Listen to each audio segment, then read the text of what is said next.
There are some people who want to live in harmony with nature. They do not want the fast-paced and artificial city life. But instead they create their own little natural microcosm, giving back to the planet more than what they take.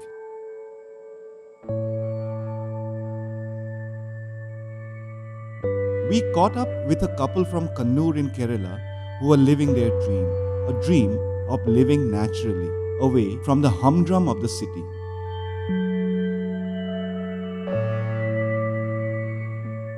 In a 34-acre piece of land, they have grown their own food forest.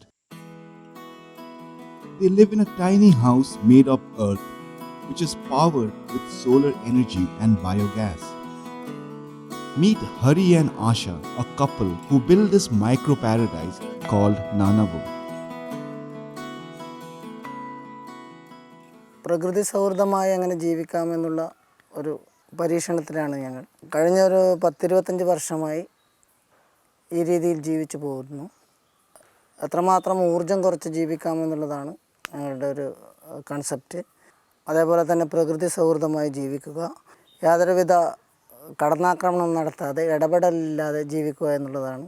എല്ലാ ജീവജാലങ്ങൾക്കും വേണ്ടി ഉണ്ടാക്കപ്പെട്ട ഈ പ്രകൃതിയിൽ മനുഷ്യന് മാത്രമായിട്ടുള്ളൊരു ഇതില്ല എന്നും, അതേപോലെ തന്നെ ഒരു സ്പീഷീസ് മാത്രമായിട്ട് നിലനിൽക്കാനുള്ള ബോധ്യത്തിൽ നിന്നാണ് ഞങ്ങൾ ജീവിച്ചു വരുന്നത്.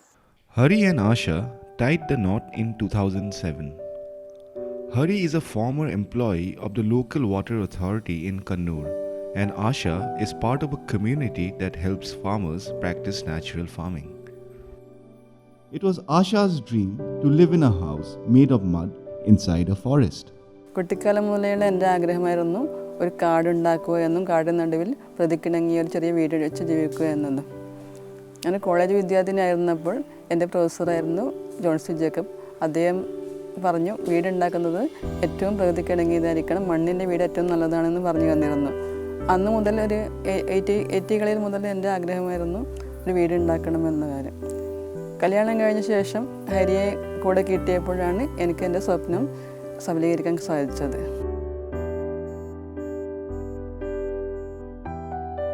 The couple modeled a house on the low-cost housing construction techniques of Laurie Baker. മണ്ണ് ഏകദേശം ഒരു 2.5 അടി താഴെ നിന്ന് എടുക്കണം എന്നുള്ളതാണ് അതിൻ്റെ രീതി. അപ്പോൾ ഒരു വീട്ടിൻ്റെ തറക്കാവശ്യമായ സ്ഥലത്ത് നിന്ന് ഒരു 2-3 അടി എടുത്തു കഴിഞ്ഞ് കഴിഞ്ഞാൽ ആ വീടിന് ആവശ്യമായ മണ്ണ് മുഴുവനായിട്ട് നമുക്ക് കിട്ടും. വളരെ സിമ്പിളായിട്ടുള്ള ഒരു നിർമ്മാണ രീതിയാണ് ഇതിന് ഉപയോഗപ്പെടുത്തിയിട്ടുള്ളത്.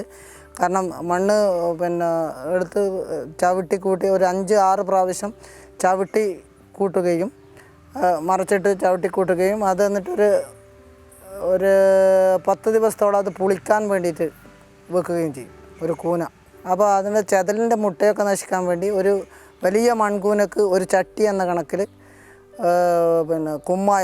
കുമ്മായമല്ല, അത് കക്ക അപ്പോൾ തന്നെ ഇങ്ങനെ ഇതാക്കി എടുത്തിട്ട് വിരിഞ്ഞ് വരുമ്പോൾ അതിലേക്ക് ചേർക്കുകയും അത് വീണ്ടും ഒന്ന് ചവിട്ടിക്കൂട്ടി ഈ 10 ദിവസം വെക്കുകയും ചെയ്യുന്ന ഒരു രീതിയാണുള്ളത്. 10 ദിവസത്തിന് ശേഷം അത് ചെറിയ ഉരുളയാക്കി മാറ്റുകയും ചുമര് വെച്ച് പോവുകയും ചെയ്യുന്നൊരു രീതിയാണ് ഈ വീടിന് വേണ്ടി ഉപയോഗിച്ചിട്ടുള്ളത്. അത് ഒരു 70-75 സെൻറ്റിമീറ്റർ ഹൈറ്റിൽ ഒരു ടൈമിൽ അതിൻ്റെ ചുമര് ഉണ്ടാക്കുകയും അത് ഉണങ്ങിക്കഴിഞ്ഞതിന് ശേഷം അതിൻ്റെ മേലെ വീണ്ടും എടുക്കുകയും ചെയ്യുന്ന ഒരു രീതിയാണ്. Mud walls in a house have amazing qualities. It has very good thermal properties. During the hot days, mud walls will keep the heat out, and during winters, the walls will keep the interiors of the house warm. Mud houses also breathe. This means they will absorb excess moisture during humid days.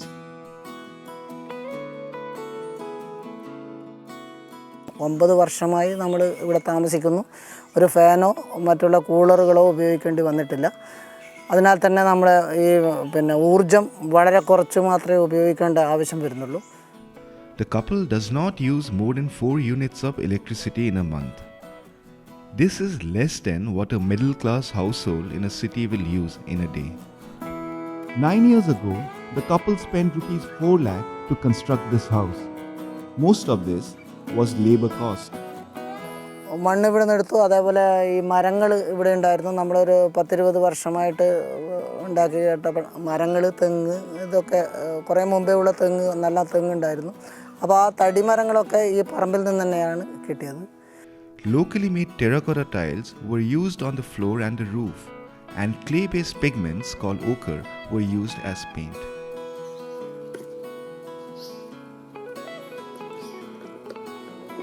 The couple did not just stop at building a house from natural materials. They draw their power from a 1.15 kilowatt rooftop solar system and use biogas to serve their energy requirement. ഈ സാധാരണഗതിയിൽ പ്രകൃതിയെ ചൂഷണം ചെയ്തുകൊണ്ട് ഉണ്ടാക്കുന്ന വൈദ്യുതി എന്നുവെച്ചാൽ hydro project, ആണവ വൈദ്യുതി ആയാലും അത് ഭയങ്കരമായ ദോഷങ്ങൾ ചെയ്യുന്ന ഒരു സംഭവങ്ങളാണ്. അണകെട്ടി സംഭവം ഉണ്ടാക്കുക, അതേപോലെ അണുവിസ്ഫോടനം നടത്തി വൈദ്യുതി ഉണ്ടാക്കുക ഒക്കെ പറയുന്നത് പ്രകൃതി വിരുദ്ധമാണ്. അപ്പോൾ അതേപോലെയാണ് എനർജി, നമുക്ക് ആവശ്യമായിട്ടുള്ള ഊർജം, വെളിച്ചം, ഇത് ഒക്കെ നമ്മളെ സ്വന്തമായി നമുക്ക് ഉണ്ടാക്കിയെടുക്കാൻ പറ്റുന്നുണ്ടെങ്കിൽ അതായിരിക്കും ഏറ്റവും നല്ലതെന്നുള്ള നിലയിലാണ് സോളാർ എനർജി നമ്മൾ ഇവിടെ ഉപയോഗിക്കുന്നത്. എല്ലാ ഉപകരണങ്ങളും, ലാപ്ടോപ്പ് മുതൽ ക്യാമറ, TV, മറ്റു മിക്സി, മറ്റുള്ള എല്ലാ കാര്യങ്ങളും നമ്മൾ ഉപയോഗിക്കുന്നുണ്ട്. പക്ഷേ വളരെ കുറച്ചുകൊണ്ട് പൂർണ്ണമായും മിതത്വം പാലിച്ചുകൊണ്ട് നമ്മൾ ആ ഊർജ്ജങ്ങൾ മുഴുവൻ ഉപയോഗിക്കുന്നുണ്ട്.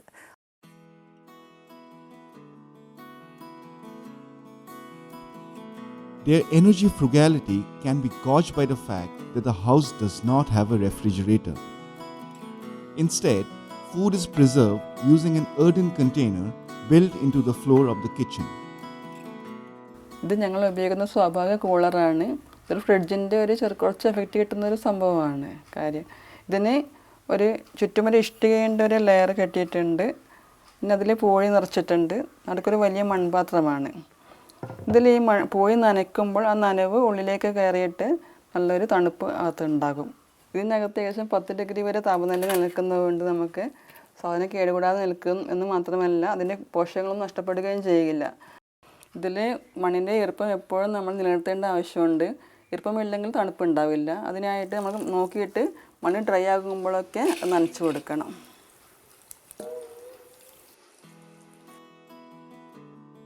All organic waste, including fecal waste in Nanavu, is converted into biogas, which is used for cooking. ഞങ്ങൾക്ക് ഇവിടെ ബയോഗ്യാസ് പ്ലാന്റ് ഉണ്ട്. അതിൽ നിന്നുള്ള എനർജിയാണ് നമ്മൾ കത്തിക്കാൻ വേണ്ടി ഉപയോഗിക്കുന്നത്. അതിലേക്ക് ഞങ്ങൾ മനുഷ്യവിസർജ്യം കൂടി ചേർക്കുന്നുണ്ട്. ടോയ്ലറ്റിൽ നിന്ന് നേരിട്ട് കണക്ഷൻ കൊടുത്തിട്ടുള്ള ഒരു പ്ലാന്റാണിത്. ഈ വിസർജ്യം ടാങ്കിലെത്തിയിട്ട് അത് ബയോഗ്യാസ് ആകുമ്പോൾ ആ ഗ്യാസ് കത്തിക്കാൻ കിട്ടുന്നതോടൊപ്പം ബാക്കി വരുന്ന വേസ്റ്റിൽ എല്ലാ മൂലകങ്ങളും ഉണ്ടാവുകയും ആ മൂലകം നമുക്ക് മണ്ണിൽ കൊടുത്താൽ നല്ല വളമായി തീരുന്നുണ്ട്. ഏറ്റവും നല്ല മൂലകങ്ങൾ കിട്ടുന്ന ഒരു വളമാണ് ഇതിൻ്റെ slurry. The couple follows the Gandhian principles of being self-sufficient. They emulate his principles by growing their own food. For this, they have created a natural food forest. നമ്മൾ കൃഷി എന്ന് പറയുമ്പോൾ കാടിനെയാണ് നോക്കേണ്ടത്. ഒരു കാട്ടിലൊരു ചെടി വളരുന്നത് എങ്ങനെയാണെന്ന് നമുക്കൊക്കെ അറിയാം. അവിടെ ആരും വെള്ളം ഒഴിക്കുന്നില്ല, വളമിടുന്നില്ല. അത് ഒരു ആരോഗ്യ പ്രശ്നങ്ങളുമില്ലാതെ തന്നെ ആ ചെടി വളരുകയും അതിൽ കായ്കൾ ഉണ്ടാകുകയും ചെയ്യുന്നു. ഇങ്ങനെ ഉണ്ടാകുന്ന കായുടെ രുചിയുടെ കാര്യത്തിലാണെങ്കിൽ ഏറ്റവും ബാലൻസ്ഡായ ഒരു പഴമായതുകൊണ്ട് നമുക്ക് ഏറ്റവും രുചിയുള്ള സംഭവം കൂടി ആയിരിക്കും അത്. ഇവിടെ ഞങ്ങൾ ചെയ്യുന്നത് പ്രകൃതിയിൽ ഏറ്റവും കുറച്ച് ഇടപെടലുകൾ മാത്രം നടത്തിക്കൊണ്ടുള്ള കൃഷി രീതിയാണ്. വളപ്രയോഗം എന്ന് തീരെ ഇല്ലയെന്ന് തന്നെ പറയാം. അത്യാവശ്യം വേണ്ടി മാത്രം വളരെ ചെറിയ അളവിൽ മാത്രം പശുവിൻ്റെ ചാണകവും, പശുവിനെ വളർത്തുന്നുണ്ട് ഞങ്ങൾ, പശുവിൻ്റെ ചാണകവും അതുപോലെ ബയോഗ്യാസിൻ്റെ സ്ലറിയും ഒക്കെയാണ് ഇതിന് ഒഴിക്കുന്നത്. വളപ്രയോഗം എന്നത് ഇല്ലാതെ എന്ന് തന്നെ പറയാം. സീറോ ബജറ്റ് നാച്ചുറൽ ഫാമിങ്ങിന് തൊട്ടടുത്ത് നിൽക്കുന്ന ഒരു കൃഷിയാണ് ഞങ്ങൾ ചെയ്യുന്നത്.